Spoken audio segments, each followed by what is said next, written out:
Kami ang Team Angel! Kami ang Team Vanessa! For the Psychopaths. Charot lang. Joke lang, joke lang. Uy, hindi mabait ako dito Mabait, ah. Actually, yung mga character namin sa Apoy sa Dugo, kami yung mga palaban at saka yung mga strong character. Yun. Oo. Kaya matakot na lang sila sa amin dahil mapapanalo namin to. Kami ang pinakamababait sa show na to, kaya naman talagang mananalo kami. Hello. Mababait kami. Ayun, hindi. Wala kaming uurungan na round. Lahat ng round sa amin. Oo. Kaya nga sabi nga po ni Tita Pinky, dapat manalo po kami Sorry, today. may fake mic. Sorry. Nalo ako live. Hindi pa nagsisimula. Alam na namin kung sino yung sasagot sa jackpot round. Tita Pinky mo konyo, ha? Basta ka. Sabi niya nga, hoy, wag ako ha. Tita Pinky kasi laki sa Amerika.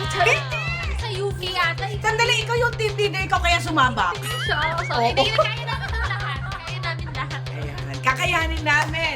Pangalan ng Team Angel. Okay, fine, maring mabait sila sa show pero hindi kami papayag na magpaalipusta. Malaban din kami. Ayan, mukhang ano na, talo na Mukhang sila. ready to go. Mukhang talo-talo na. Tingnan natin.